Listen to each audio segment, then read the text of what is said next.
Bismillahirrahmanirrahim. Alhamdulillahi rabbil alamin, nahmaduhu wa nasta'inuhu wa astaghfiruh. Asyhadu an la ilaha illallah wa asyhadu anna Muhammadan abduhu wa rasuluh. Allahumma salli wa sallim ala Muhammad wa ala ali Muhammad. Ya ayyuhallazina amanu taqullaha haqqa tuqatih wa la tamutunna illa wa antum muslimun. Rabbi shrah li sadri wa yassir li amri wa hlul 'uqdatam min lisani yafqahu qawli, amma ba'd.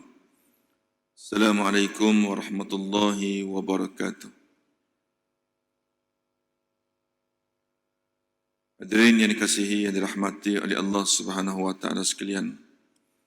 Alhamdulillah, syukur kita kepada Allah Subhanahu wa taala kerana malam ni dapat sekali lagi kita bertemu untuk sama-sama kita bincangkan mengenai fiqh ibadat, amalan yang kita lakukan tiap-tiap hari, yang mana awwalu ma tuhasabu yaumal qiyamah as-solah.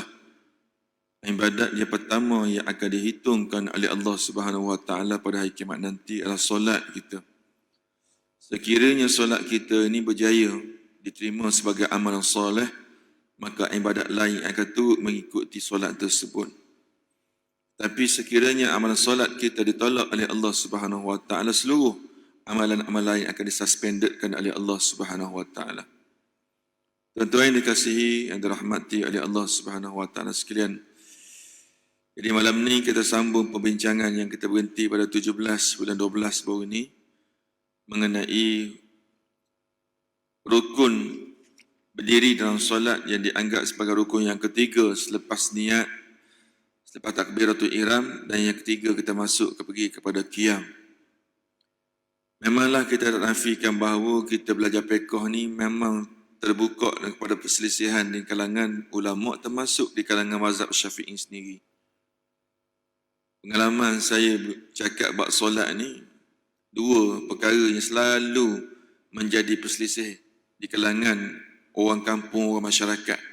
Sedangkan perkara tersebut hanyalah perkara melibatkan sunat. Tapi itulah yang menjadi perselisihan di kalangan para jemaah-jemaah, sehingga menyebabkan jadi satu suasana yang tidak berapa baik.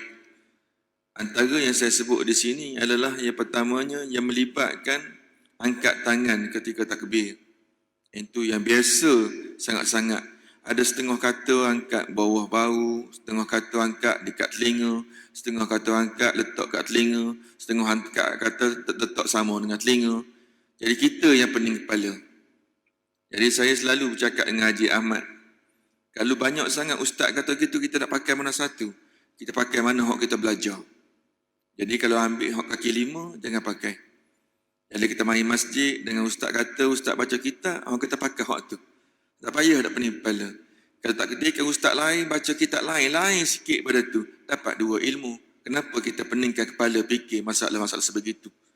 Sepatutnya banyak benda lagi yang perlu kita fikir. Yang kedua, yang selalu saya dengar masalah bersisih mak solat ini adalah letak tangan dekat dada ke, kat bawah pusat ke, atas pusat ke, sengit sikit ke. Itu yang sampai kepada hari ini tak selesai-selesai masalah tersebut. Sedangkan kedua-dua saya sebut tadi, angkat tangan ke ataupun apa nama letak tangan dekat dada kat mana, semua perkara sunat dan semua sekali ada nas-nas tersendiri. Jadi malam ni kita masuk mengenai qiyam fil nafil. Apakah hukumnya berdiri ketika solat untuk solat-solat sunat? Kita maklum bahawa solat fardu menjadi rukun bagi siapa yang tidak berdiri sedangkan dia mampu untuk solat fardu semikian, maka hukumnya batal solatnya. Itu hukum yang asas. Melainkan orang yang tidak mampu. Kalau tidak mampu ini mungkin boleh dikategorikan beberapa bahagian. Mungkin tidak mampu ini disebabkan sakit. Dan mungkin juga ada tidak mampu ini disebabkan suasana. Kalau sakit kita maklum, sembahyang sambil duduk. Dan mungkin disebabkan faktor suasana. Misalnya seseorang naik bot pergi mancing. Memang jenis kat dulu lagi. Memang dia tak boleh tengok huyuh hayang mula muntah. Jadi nak sampai ke nak solat pun begitu juga. Maka ketika itu dapatlah excuse bagi dia untuk solat sambil duduk. Kan? Begitu juga bagi orang yang mana dia takut berdiri. Sebab takut-takut musuh nampak kalau dia solat sambil berdiri. Maka boleh dari solat sambil duduk. Maka selain daripada itu, maknanya kalau sihat, maka tak boleh dia solat sambil duduk, melainkan untuk solat-solat yang sunat yang kita akan sebutkan pada malam ini. Innal qiyama fardu 'ala al-qadiri fi salatil fard hatta salatal janazah. Berdiri ketika solat fardu ini bagi orang yang mampu sebagaimana yang telah dijelaskan sebelum ini adalah fardu. Dia merupakan rukun daripada rukun solat yang mana tidak sah seseorang itu sengaja duduk pada solat fardu sedangkan dia mampu. Hatta salatul janazah, termasuklah juga solat jenazah. Walaupun tahap solat jenazah ini berada di tahap fardul kifayah, tetapi dia tetap fardu, maka wajib ke atas dirinya solat sambil berdiri seperti mana solat-solat fardu yang lain. Nah, makna tak boleh dia solat sambil duduk. Sekiranya ada seseorang yang bernazar, dia kata kalaulah aku dapat itu dan ini, aku nak solat sunat hajat sebanyak 20 rakaat. Maka solat sunat itu padanya asal yang boleh kita buat sambil duduk, maka dia menjadi seperti seolah solat fardu. Tidak boleh sama sekali dia solat sambil duduk dan wajib dibuat sambil berdiri. Sebab itulah kalau kita nak menazar lain kali, bernazarlah dengan benda yang kita mampu. Jangan cuba telitah kat kepala, rasa nak sebelum dapat ni macam-macam telitah. Dia kata kalau aku dapat, anak aku dapat 10A, aku nak sembelih lembu 10 ekor. Nak bayar rotek kereta pun tak lepas. Ini bernazar hak benda pelik-pelik. Jangan cuba nak bernazar benda yang pelik-pelik. Amma salawatun nawafil, manakala semayang yang mana-mana yang sunat, baik yang sunat abad, baik yang sunat hai'ah, atau sunat mu'akkad, atau sunat yang kecil dan sebagainya, fa innal qiyaman mandubun fiha, maka dia boleh solat sambil duduk. Maknanya tak ada masalah, walaupun dia tidak ada sebarang keuzuran sakit dan sebagainya, boleh dia solat sambil duduk. Wa tasihu as-sunanu rawatib wa jami'un nawafil, semua solat sunat, baik solat sunat yang mengiringi solat qabliyah dengan ba'diyah, solat-solat sunat besar yang 10-12 rakaat tu, 2 rakaat sebelum subuh, 4 atau 2 rakaat sebelum zuhur, 2 rakaat selepas zuhur, 2 rakaat lepas maghrib, dan 2 rakaat selepas solat isyak. Semua itu dinamakan solat sunat rawatib. Pun boleh kita buat sambil duduk sekalipun kita tidak ada sebarang keuzuran. Dan begitulah solat-solat sunat yang lain, sekalipun solat sunat besar, solat duha misalnya, solat sunat muakkad, kita rasa hari ni hari malas aku nak semayang sambil duduk, maka juga boleh dia semayang sambil, tak ada jadi masalah. Duduk pejabat, tuan-tuan, kiblat sebelah sana, duduk pejabat, tengok waktu ni solat duha, kata file penuh ke atas riba, banyak sangat kerja nak buat audit hari ni, akhir-akhir tahun, awal tahun, penuh, nak bangun takut tu habis terburai file semuanya. Paling kiblat akad sambil duduk, Allahu Akbar, dengan syarat wuduk kena ada. Boleh, tak jadi masalah. Sah solatnya. Bidunil qiyam, sekalipun dia tidak buat sambil berdiri. Sawa'un kana qadiran 'alal qiyami amulla, sama ada dia duduk disebabkan dia mampu atau tak mampu, tak jadi isu. Sah solatnya. Lakin, akan tetapi al-qiyama afdalu, tapi sembahyang sambil berdiri itu lebih baik. Maknanya nak cerita kepada kita, pahalanya adalah berbeza. Sebagaimana hadis yang diriwayatkan oleh Umran bin Husain radhiyallahu anhu, anan Nabi sallallahu alaihi wasallam qala, dari hadis yang diriwayatkan oleh Umran daripada Ibnu Husain, dia mengatakan bahawa sesungguhnya Nabi sallallahu alaihi wasallam bersabda, man shalla qa'iman fahuwa afdalu, barang siapa yang semayang sambil berdiri maka itulah yang terbaik. Wa man shalla qa'ida falahu nisfu ajrul qa'im, barang siapa yang semayang sambil duduk, iaitu ditujukan kepada semayang sunat tadi, sedangkan dia mampu, maka falahu nisfu ajrul qa'imi, maka pahalanya separuh bagi solat yang sambil berdiri. Ada rupanya beza rupanya. Ada beza. Kalau kita semayang sambil duduk dan tidak ada sebarang keuzuran untuk solat sunat tadi, maka separuh pahala orang solat sambil berdiri. Kena timbanglah. Mana nak tahu banyak-banyak yang separuh itulah yang dipotong oleh Allah itu merupakan kunci kita untuk ke syurga. Tapi ada nanti saya cerita bagaimana nak buat nanti. Wa man shalla naima au ay muttaji'an. Barang siapa yang sembahyang sambil berbaring, dengan kata lain mengiring, falahu nisfu ajrul qa'id, maka dia pahala dia separuh daripada sembahyang sambil duduk. Kalau duduk separuh sambil berdiri, kalau berbaring atau mengiring ini separuh daripada hukumnya adalah sembahyang sambil duduk. Allah kata nak bangun tahajud payah ya Allah. Pergi ambil wuduk nak sembahyang tahajud, mata duk mengantuk, nak baring ya Allah, Tuhan tahu nikmatnya malas ni. Kan? Jadi kita pun sembahyang sambil mengiring. Boleh ustaz? Tak jadi masalah. Sebab kita pernah cerita baru ni. Sekiranya seorang itu sembahyang katakanlah duduk atas kereta. Duduk atas kereta, duduk tunggu isteri pergi shopping kat supermarket. Berkebetulan menghadap ke arah kiblat, masuk solat duha. Orang perempuan maklumlah dia membeli belah ni, ya Allah, beli stapler sebiji pun sampai setengah jam. Kita nak beli stapler, Imam Penni Bila Ishaq kan, beli stapler lah nama dia nya. Orang perempuan tak ada, dia beli stapler, dia siap tengok Hello Kitty ada ke tak ada. Yang beza dengan orang lelaki, sebab tu cermat orang perempuan beli. Orang lelaki nak beli pen, asal nama pen, itulah dia beli. Orang perempuan tak ada, dia tengok penutup warna pink tak ada. Dia cermat. Jadi kita pun malah lah ikut muda-muda, tak apalah duk kendeng kanan kiri. Kita dah tua-tua dan lutut sakit, dia pergi membeli belah kat anak dia, kita duduk dalam kereta, duduk seorang-seorang tunggu dalam kereta. Sambil duduk kat pemandu, Allahu Akbar, sembahyang sunat duha atau sunat-sunat yang lain. Boleh ke ustaz? Boleh. Isu sekarang ni, itu yang menghadap kiblat. Bagaimana pula hukumnya bagi orang yang solat sunat yang tidak menghadap ke arah kiblat? Pun dibolehkan. Ada kitab-kitab menyatakan untuk solat sunat yang tidak menghadap kiblat adalah dibenarkan. Contoh kita duduk atas kereta dan sebagainya.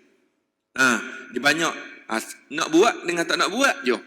Wa yajuzu lil musalli naflan an yusalli qa'ida wa 'ala jambi wal muttaji'a. Dengan kata lain, mana-mana sembahyang sunat kita boleh pilih. Nak solat sambil berdiri ke, nak solat sambil duduk ke, ataupun kita nak solat sambil mengiring ataupun dalam keadaan terlentang. Li'anna an-nawalil takthur. Kita maklumlah sembahyang sunat ni banyak. Banyak sangat sembahyang sunat ni. Dia kata, falau wajaba fiha al-qiyam la syaqqu dzalik. Maka sekiranya diwajibkan juga sembahyang sunat ni sambil berdiri, nescaya dia akan buat musyaqqah kepada orang tertentu. Wan qata'at an-nawafil. Hasilnya tak payah buatlah sembahyang sunat. Betapa Tuhan jaga kita. Diskaun lagi nak suruh kita buat ibadat walaupun dengan cara terlentang atau mengiring. Tapi kita tak buat juga. Jadi kita nak marah kat mana lagi dekat Allah kalau kita termasuk golongan-golongan yang satu lagi. Wa iyazubillah. Wa li'anna an-nabi sallallahu alaihi wasallam kana yatanaffalu ala rahilati wa huwa qa'idun. Yang mana dalam satu riwayat mengatakan bahawa Nabi pernah sembahyang di atas tunggangan wa huwa qa'idun, dan dia solat sambil duduk. Ni hadis ni banyak benar persisihan di kalangan ulama ni. Sebab hadis ni kuat. Diriwayat Imam Bukhari, diriwayat Imam Muslim dan juga perawi-perawi yang lain. Jadi ada yang mengatakan Nabi sembahyang ketika itu sembahyang sunat. Ada yang mengatakan itu adalah sembahyang fardu. Ada yang mengatakan unta itu menghadap kiblat. Ada yang mengatakan unta tak menghadap kiblat, dia ikut je jalan dia. Jadi bagi orang yang mengatakan sembahyang sunat untuk yang atas kenderaan ini tidak perlu pada menghadap ke arah kiblat, juga berdasarkan pada hadis yang sama. Wallahu alam bissawab. Okey, ada soalan? Ada soalan? Blok lah. Saya tak ada soalan, saya berjalan je. Wa yusalli nafla qa'ida wa muttaji'a ma'al qudrah 'alal qiyam. Maknanya boleh sembahyang sunat sambil duduk sekalipun kita dalam keadaan mampu. Wal afdal an yakuna 'ala syakil aiman. Bagi mereka yang sembahyang sambil mengiring, maka lebih afdal dia sembahyang di atas lambung kanan. Dia kata sembahyang atas lambung kanan maknanya mengiring di atas bahu kanan. Fa in ittaja'a 'ala al-aysar jaz. Bagaimana pula ustaz sekiranya dia ni mampu untuk mengiring sebelah kanan tapi dia ambil keputusan untuk mengiring di atas bahu kiri, juga sah. Pahala pun separuh bagi. Banyak potong.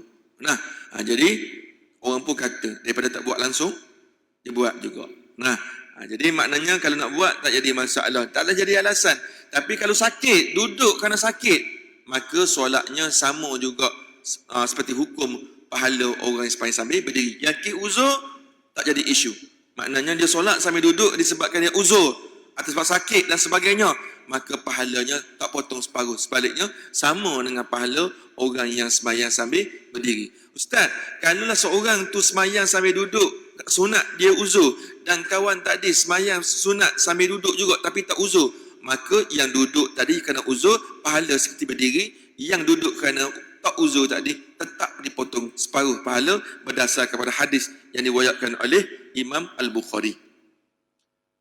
Dengan kata lain dia kata wa yalzalimu an yaqudu lirruku' was-sujud wa mahallun naqsun adl qa'idi wal muttaji' 'inda al-qadrati 'ala al-qiyam wa illa lam yanqus min ajri min syai'. Dia kata begitulah isyarat kepada orang yang sembahyang rokok nak sujud lagi mana menggunakan kepala, tunduk dan sebagainya untuk yang sembahyang sambil mengiring tadi. Wa illa lam yanqus min ajrihi ma syai'. Maknanya dia ulang sekali lagi. Kalau orang tu sembahyang kerana keuzuran disebabkan sembahyang mengiring, duduk dan sebagainya, maka pahalanya tidak akan terkurang walaupun sedikit. Wa yastawi fi hukmil qiyami fi nafilah jami'an nawafil al-mutlaqah war-ratibah wa salatul aidain wal kusuf wal khusuf fi sahih. Maknanya sembahyang yang kita sebut tadi boleh sembahyang sambil duduk atau sembahyang sambil mengiring. Sekalipun kita mampu, maka untuk semua solat-solat sunat boleh buat belaka. Sama ada sunat rawatib ke, sunat biasa ke, termasuk solat sunat hari raya, gerhana bulan, matahari, mengikut pendapat yang paling sahih, mengikut pendapat Imam Mazhab Syafi'i. Maknanya sembahyang gerhana pun boleh kita sembahyang sambil duduk. Pernah saya duduk di Jordan dulu kan. Syekh Makmum, saya ingat lagi nama Syekh Makmum. Sebab kita bukan tak biasa di Malaysia ni kita sembahyang sunat gerhana matahari dan bulan. Kita dah biasa dah. Nah, tak pelik pun. Tapi itu tahun pertama sampai ke sana, Syekh Makmum pun hari tu gerhana di sana ni sampai cuti sekolah. Bukan macam kita nothing lah. Gerhana kata gerhana tak ada. Dia kata gerhana matahari, cuti sekolah. Pejabat cuti. Pakat keluar belaka. Ingat masa dulu kan ada negatif filem kan? Filem tu, yang negatif tu. Zaman sekarang muka orang muda sekarang tak tahu dah. Sama kita pakai kodak tu. Semua pakai bawa kodak tu. Kita tengok matahari takut usok mata. Ingat lagi kat Jordan. Jadi nak sembahyang gerhana dah istihad dah. Kita nak sembahyang gerhana pukul 2 petang sana. Lepas zuhur lah kita kata. Jadi apa nama ni imam pun Syekh Makmum kata jemaah-jemaah sekalian, insya-Allah malam petang ni kita akan sembahyang gerhana sebagaimana telah dijanjikan. Barang siapa nak sembahyang sambil duduk pun tak apa, kita tak dibenarkan. Nak sembahyang berdiri pun tak apa, dibenarkan. Allah, Pak Imam ni buat lawak betul, gerhana lama mana sangat dia kata. Geng-geng kita tak pernah sembahyang. Tuan-tuan tahu apa yang berlaku? Pada rakaat pertama, 1 surah Al-Baqarah habis dibaca. Lepas tu semua ramai pakat tu menggigil lutut kita. Itulah sembahyang yang pertama paling panjang dalam hidup saya buat masa tu. Bayangkan rakaat kedua, rakaat ketiga dia panjang, dia hafiz. Orang Arab tak ada masalah. Hak tangan yang mana doa yang seluas-luas ni doa ni lama-lama tinggal kat sini belaka doa. Sebab apa panjang sangat dia baca doa. Sembahyang dia ketika tu siap-siap sekitar 2 jam. Dekat 2 jam dia baca panjang. 4 rakaat ni bani. Lama sangat dekat hampir dekat sejam 4 dekat 2 jam lah. Panjang sangat, ya Allah. Pakistan sekejap baca doa. Apa nama sembahyang kita itu. Tapi Pak kita kenapa tak buat begitu? Sebab Pak Imam jarang yang hafal Quran. Kalau dia buat juga. Tapi kalau dia buat begitu kat Malaysia, Assalamualaikum, tinggal dia seorang. Yang semua lari balik belaka dah. Jadi maknanya, untuk gerhana matahari dan bulan, untuk sembahyang raya, hatta untuk sembahyang tarawih, juga sembahyang sunat yang lain, dibenarkan kita sembahyang sambil duduk walaupun kita tergolong mampu. Tapi walaupun dia sebut situ pekoh ni, dia sebut je. Tapi dia tak suruh buat. Kita kalau boleh buat berdiri, berdirilah lebih afdal. Sampai maknanya kalau kita boleh duduk, katakanlah kita boleh berdiri setakat kata 2 minit. Berdirilah 2 minit tu. Itu lebih baik daripada kita duduk. Wallahu a'lam bissawab. Okey, ada soalan tak? Tak ada, kita pergi lagi. Miqdarul qiyam wa sunanuhu. Sejauh kalau kita solat ni berapa lamakah qadar yang sepatutnya kita kena berdiri? yatahaqqaqu al-wajibu min al-qiyami bil tisabi qadr qira'atil fatihati wa la yajibu ma zada falau zada ala dhalika fal asah annal jami'a wajibun. Maka kalau kita kata rukun solat ini adalah berdiri tegak, dia kata maka dikira dapatlah berdiri kita itu dengan qadar bacaan surah Al-Fatihah sebagaimana yang kita buat. Maka wala yajibu ma zada, maka tidak suruh, tak disuruh pun kita tambah lebih daripada itu. Tapi dia kata falau zada zalik fal asah, maka kalau tambah lebih daripada itu lebih baik, lebih asah. Maknanya imam tadi masa maghrib tadi lepas waladhdallin amin, dia boleh je nak rukuk. Jangan marah dia, boleh nak rukuk, tak ada masalah. Tapi janganlah begitu, kesian kat belakang. Kita kan mazhab Syafi'i yang mana Fatihah imam punya Fatihah, Fatihah makmum punya Fatihah. Maknanya selepas waladhdallin makmum pula kena baca Fatihah. Berbeza dengan ulama mazhab yang lain. Fatihah imam itu Fatihah makmum. Kalau imam sudah baca surah Al-Fatihah, makmum tak perlu baca. Untuk sembahyang yang kuat, tapi untuk sembahyang yang perlahan berlaku perselisihan lagi di kalangan ulama di situ.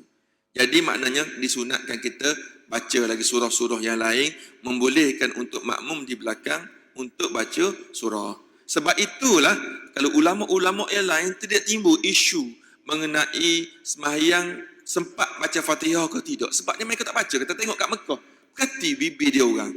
Dia orang tak baca pun Fatihah. Sebab imam dah baca tu, waladhdallin amin, dia terus tengok Quran tu malam tarawih.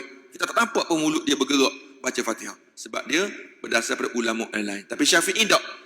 Fatihah imam dan makmum kena baca Fatihah sendiri selepas waladhdallin. Maknanya disunatkan kita baca surah-surah yang lain.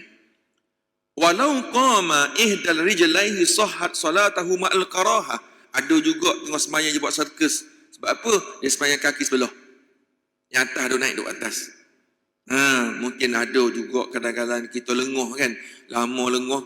Anulah kita ni umur dah 70 kan. Jadi makna tak boleh nak berdiri lama, tapi kita ikhtiar untuk berdiri. Kita berakak kaki sebelah untuk hilangkan lenguh kita. Boleh ke tak? Boleh. Ma'al karahah. Tapi hukumnya adalah makruh. Itu kena ingat. Fa in kana ma'dzuran, nanti kena ingat lagi. Fa in kana ma'dzuran fala karahah. Tapi kalau kita berdiri kaki sebelah kerana ada musyaqqah, contohnya kilenguh tadi. Kita terpaksa nak terikkan kaki kita bertungkak sebelah kaki sebagainya, kita angkat pula kaki sebelah lagi, kan? Disebabkan kita ni ada musyaqqah tersebut, maka tidak makruh hukumnya. Wa yakrah, ia kata wa yukrah an yalsuqul qadamaini. Ada juga duk tengok-tengok sembahyang, kita tengok ada orang ni kaki kita, ni kaki kanan, kaki kiri. Dia ambil kaki kanan, dia letak depan atas kaki kiri. Yang macam bertungkat begitu. Macam bertungkat. Ada orang buat, ada. Kalau tengok perhati memang ada orang buat. Kalau tuan-tuan nak perhati orang solat, ni 10 orang solat, 10 jenis solat orang buat. Lain-lain di antara satu sama lain. Nak pada seronok tengoklah tayang takbir. Ada yang kat takbir macam nak bersilat, ada yang kat takbir macam kena karen, ada yang takbir 3 kali tak jadi. Tengok masa takbir banyak orang buat. Okey. Dia pergi lagi. Wa yuqdar, dia kata wa yustahabbu at-tafriq bainahuma. Tapi yang disunatkan adalah kita menjarakkan di antara dua kaki. Cuma saya tegur satu benda, banyak kali saya tegur benda yang sama. Walaupun kita dibenarkan membukakan kaki kita, ni jarak di antara kaki kanan kaki kiri, maka jarak dia lebih kurang sejengkal, lebih kurang begitu. Tapi kalau orang badan besar, terpaksa buka sikit, takut-takut nak balance dengan badan. Itu biasa, tak ada masalah. Kita buat kerana kudu uzanan, okey. Tapi kalau kita pada normal, mana kita buat lebih kurang sejengkal. Itu. Cuma itu untuk ketika berdiri, ketika solat. Tetapi ketika kita sujud, maka kebanyakan para ulama mengatakan disunatkan kita rapatkan kaki kita. Jangan terlalu kangkang kaki kita. Itu yang tak betul. Sebab apa? Dia ambil jarak sama dengan jarak dia berdiri tegak. Bukan begitu. Masa sujud, maka elok kita agak rapat sedikit di antara kaki yang kita lipat ni.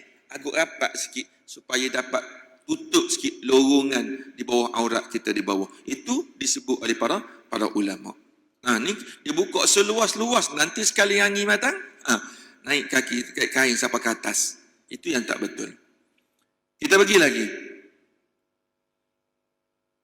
Wa yukrah an yuqaddimu ahaduhuma 'ala al-ukhra. Itu juga kita tak boleh mendahului kaki kita sepatut kita duduk rata, kita letak sebelah tinggi sebelah rendah, pun hukumnya makruh. Wa yustahabbu an yuwajiha asabi'ahu ila qidamaini ila al-qiblati. Maka sunat kaki kita ni walaupun kita buka sengit sikit begini, tapi kaki kita menghadap ke arah kiblat. Wala ba's fi tarwih bainal qadamaini fil qiyami.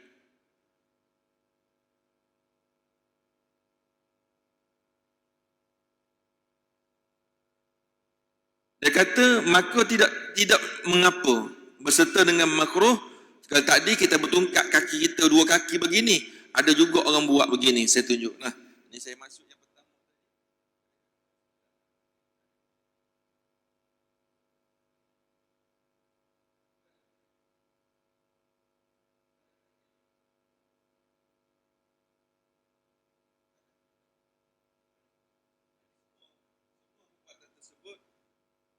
Adalah dibolehkan berserta dengan makruh. Wa inna tatwil al-qiyami, walau bagaimanapun memanjangkan berdiri ketika kita solat afdal min tatwil ar-ruku' was sujud, daripada kita panjangkan ketika rukuk dan sujud. Kalau orang tanya kita mana selepas kita selesai baca Fatihah, contoh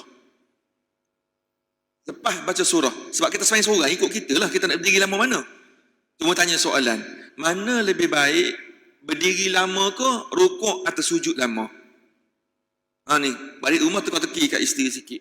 Mana lebih aula, kita berdiri lama ke ataupun berdiri atau rukuk lama ke atau sujud lama?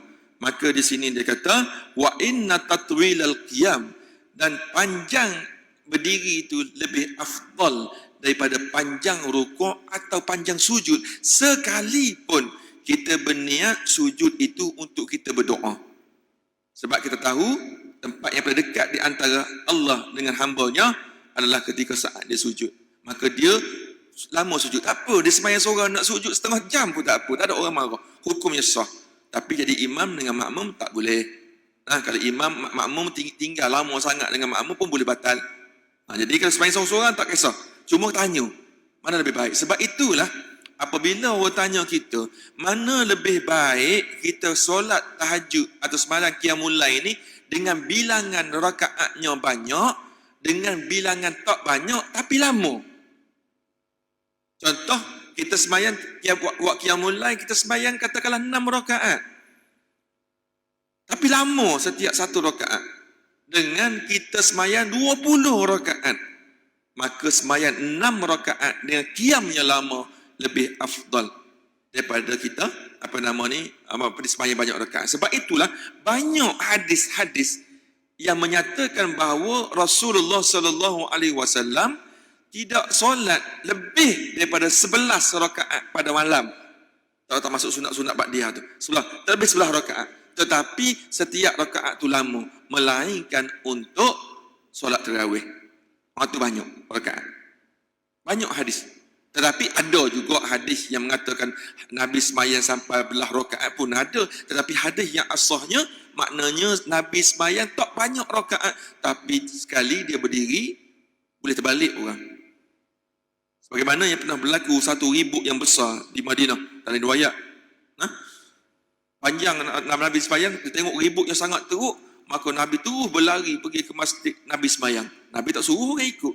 Tapi disebabkan perbuatan Nabi begitu, orang pakat berlari berikut belakang Nabi. Nabi tak perasan ada orang belakang. Paling-paling ramai dah terbalik. Sebab lama sangat Nabi berdiri. Itu di antara hujah berdiri itu lebih lama, itu lebih baik. Anna Rasulullah sallallahu alaihi wasallam su'ila. Nabi ditanya satu soalan. Ayyus salah afdal? Sembahyang apakah yang terbaik? Ditanya kepada Rasulullah, maka jawab Rasulullah. Hadis ini diriwayatkan oleh Imam Muslim, hadis nombor 756, menyatakan bahawa afdalus qala Nabi tulu al-kunuti, Dia kata sebaik-baik sembahyang adalah kunutnya panjang.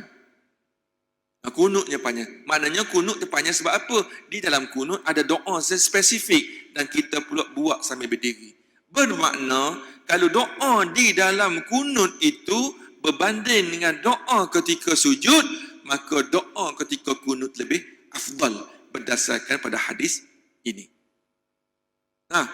Baik. Tuan-tuan tengok katakanlah kita ada handset.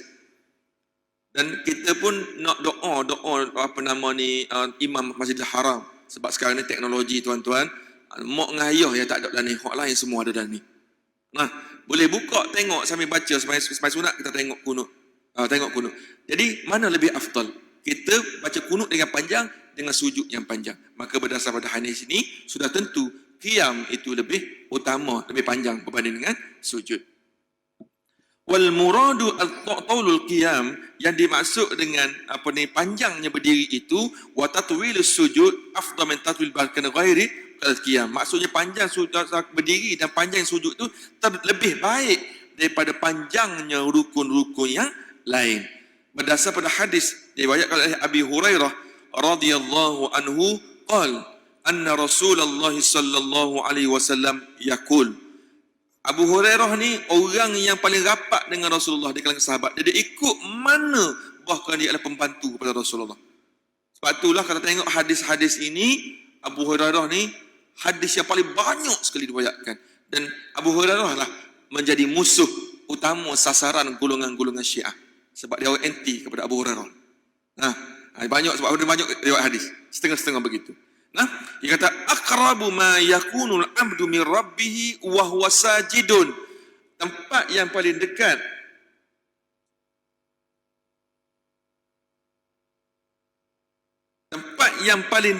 di antara hamba dengan paling dekat antara hamba dengan Tuhannya adalah ketika sujud. Wali annal manqulan Nabi sallallahu alaihi wasallam, dia kata walau bagaimanapun apa yang diambil daripada Rasulullah kana yutawil qiyam aktsaru minar ruku' was sujud. Sekalipun Nabi kata dekatnya hamba-Nya dengan Tuhannya ketika sujud, maka walau bagaimanapun berdasar pada riwayat tetap para sahabat mengatakan Nabi lebih banyak panjangkan berdiri berbanding panjang rukuk ataupun sujud. Ini hadis yang jelas. Wali anna zikrul qiyam qiraatul Quran, kerana ketika berdiri kita membaca Al-Quran.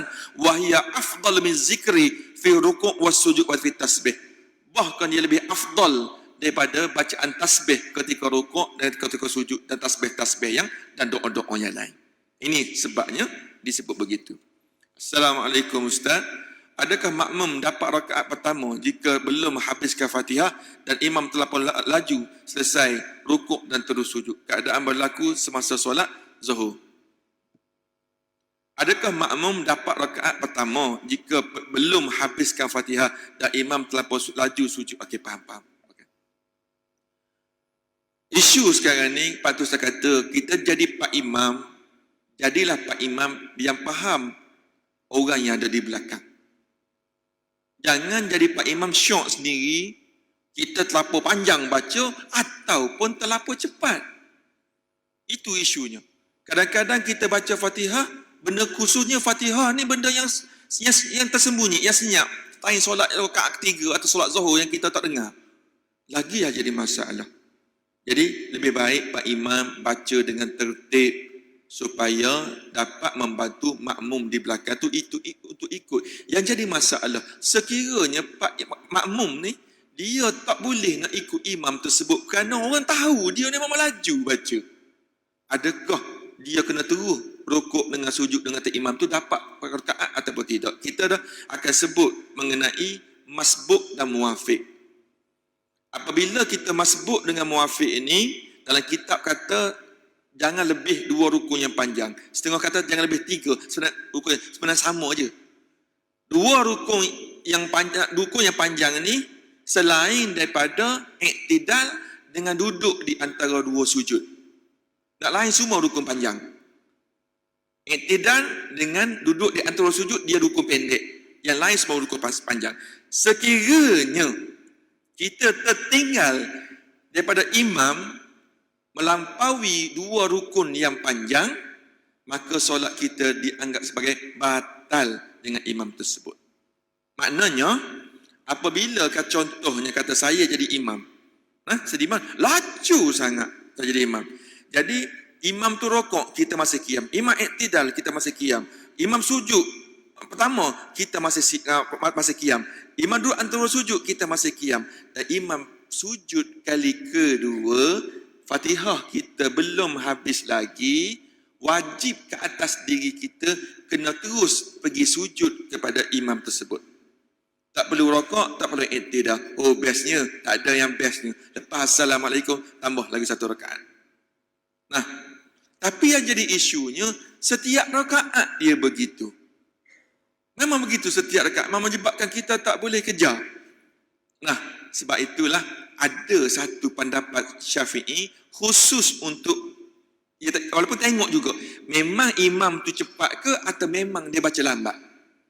Kalau memang terkenal dia memang seorang yang baca lambat, orang tahu dah, sebut nama bila Ishaq Allah, satu Fatihah dia sama 10 Fatihah lain, contoh lambat, contoh kata begitu, maka bagi makmum ini boleh dia baca Fatihah setakat dia boleh. Kita ambil pendapat tadi, makna Fatihah makmum itu, Fatihah imam itu Fatihah makmum.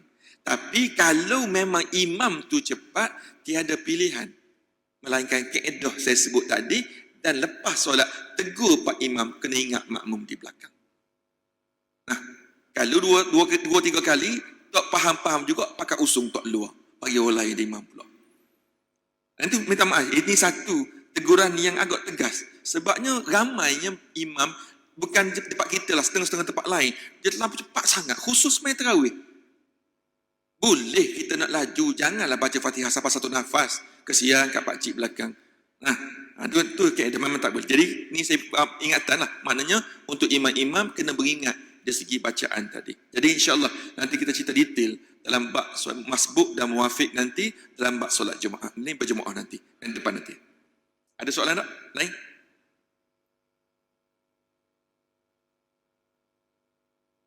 Kena buka emas tu, tapi suara tak jelas.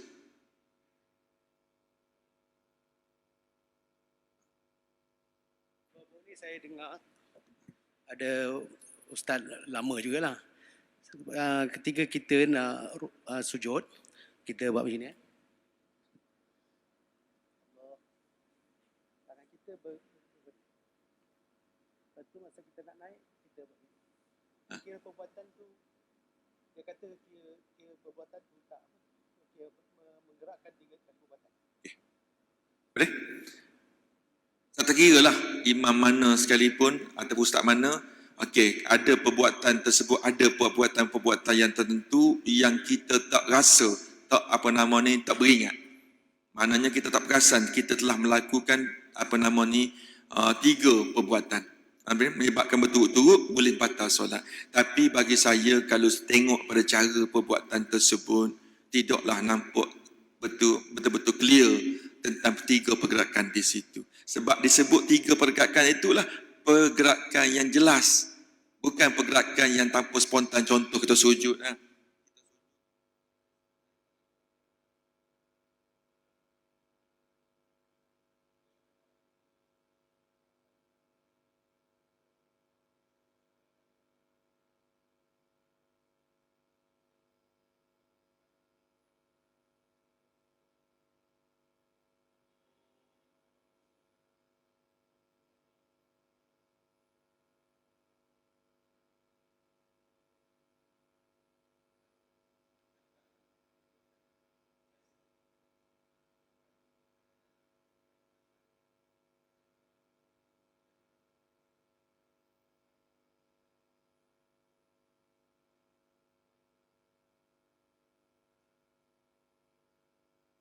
Sebab perkara tersebut ada disebut dalam kitab Sabilal Muhtadin, mengenai yang dimaksud Sabilal Muhtadin ini di antara kitab yang agak backing dalam mazhab Syafi'i. Pun dia nyatakan dengan jelas yang dimaksudkan dengan pergerakan itu, sekira orang tengok sendiri pun orang tahu dia memang bergerak banyak. Kalau setakat benda begitu, orang tak nampak. Tapi kalau boleh, tak payahlah buat benda pelik-pelik ni.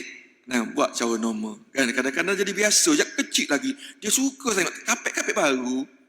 Kapek baru, seronok tengok kapek kembang, kapek naik. Dia tarik, dia kapit, puak turun balik-balik. Tak payah buat benda yang pelik-pelik. Nah, terima kasih kepada yang bertanya. Kadang-kadang soalan begitu, orang tak perasan. Orang tak perasan. Lebih baik kita buat cara solat macam biasa, kita buat saja, tak payah buat pelik-pelik. Okey, ada soalan lain?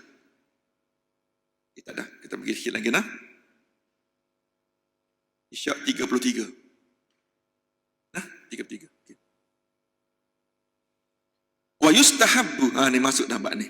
Wa yustahabbu athna'ul qiyami an yada'a yadahul yumna ala yadil yusra ba'da takbir. Ni makna ni saya kata nombor 2. Nombor 1 bab takbir. Hak 1 setengah suruh akak gini, setengah suruh pegang gini, setengah suruh pegang gini. Pening kepala. Hak saya sebut mukadimah tadi. Jadi dalam kitab ni kata daripada awal kita sebut tadi dulu, dalam kitab ni kata akad takbir atas bau, jangan bawah bau dan jangan lebih cupit telinga. Jadi makna saya letak, dia kata setengah kitab suruh sentuh di ujung ni. Di bawah tangan jari ni sentuh sini. Allah. Dan dari kitab-kitab lain pula dia kata tak apa asalkan ibu jari ni bersamaan dengan cupit telinga. Maknanya kalau tuan-tuan tengok orang takbir sama ada takbir begini ke, takbir begini ke, dua-dua betul. Nah, dua-dua betul tak jadi isu. Hak peliknya hak takbir begini.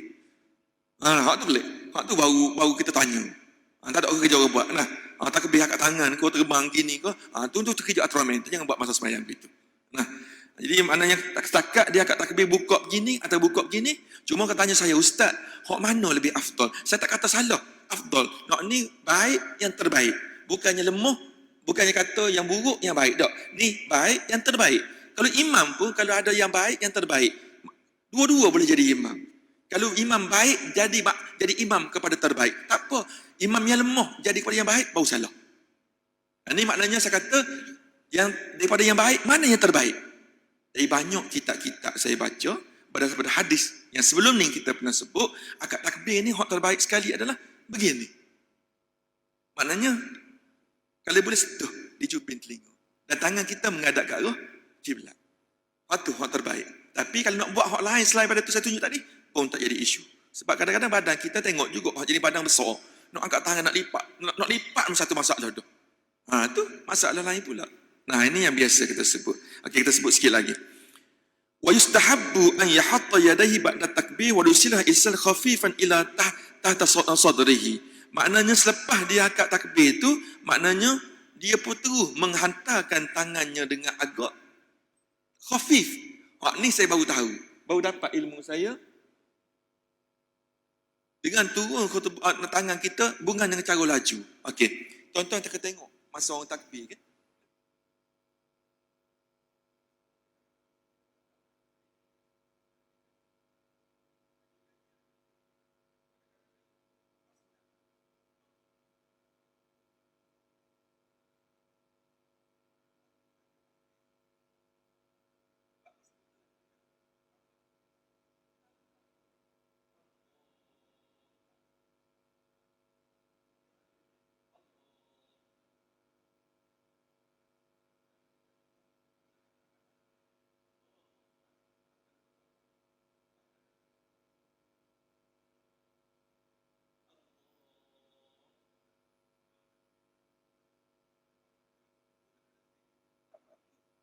Mana nak cepat akad takbir? Nah, itu cara yang betul. Sebab dia kata isalan khafifan ila tahta sadrihi, dan hantarlah dengan cara yang lembut, dengan cara agak perlahan pergi kepada bawah dada dia. Ni satu hal. Tuan-tuan kata dia kata bawah dada. Maknanya tak jadi masalah letak mana. Cuma Syafi'i kata dada di sini sama ada di sini atau di sini, asalkan jangan di bawah pusat. Itu je. Cuma kalau tuan tengok Hanafi satu-satunya yang membenarkan akad letak di bawah pusat. Nah, Hanafi biasa dia benarkan pusat. Kalau takdir kan kalau pergi kat Mekah biasa tengok orang Arab dia letak di bawah pusat. Tak apa, itu pandangan mereka. Kalau kita nak buat tak ada masalah. Cuma kalau kat Malaysia ni biasanya kalau letak tangan di bawah pusat ni bukan mazhab Hanafi, itu kain nak tercabut. Biasanya begitu.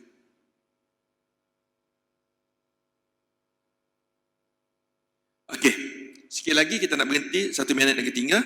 Dia kata summa yakbidu bi kaffi al-yumna ku al-yusra wa ba'du rasakhaha wa sa'idaha. Dan akhir sekali dia kata letaklah tangan kamu tersebut di atas tangan kiri berlawanan di antara dua tempat ni. Ni, tuan-tuan tengok. Ni. Kita tahu mana ni. Kerana kita nak buat terus. Duduk di sini. Ni dua kok, dia kata dua sendi ni berjumpa. Begini kedudukan dia. Maka duduk sini tangan. Tangan duduk sini.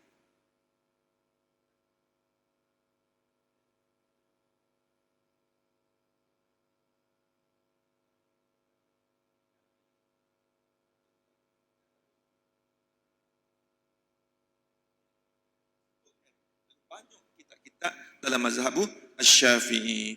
Wallahu alam bisawab. Kita berhenti setakat itu, insya-Allah kita pun sudah masuk. Apa yang baik daripada Allah, apa yang kurang itu adalah kelemahan saya sendiri. Bismillahirrahmanirrahim. Ya muallimal Ibrahim al hikmata 'allimna. Ya mufahhim Sulaiman fahim fanafahna Sulaiman wa kullan atayna hukma wa ilma wa sakharna ma'a Daud al-jibala yusabbihuna wa kunna fa'ilin. Ya rabb Sulaiman ya rabb Ibrahim Musa wa Isa ya rabb Muhammadin sallallahu alaihi wasallam. أخرجنا من الظلمات الجنة ونسأل برحمتك يا أرحم الراحمين والحمد لله رب العالمين سبحانك اللهم وبحمدك أشهد أن لا إله إلا أنت وأستغفرك وأتوب إليك والعصر إن الإنسان في خسر إلا الصالحات وتواصوا بالحق والصبر والسلام عليكم ورحمة الله وبركاته.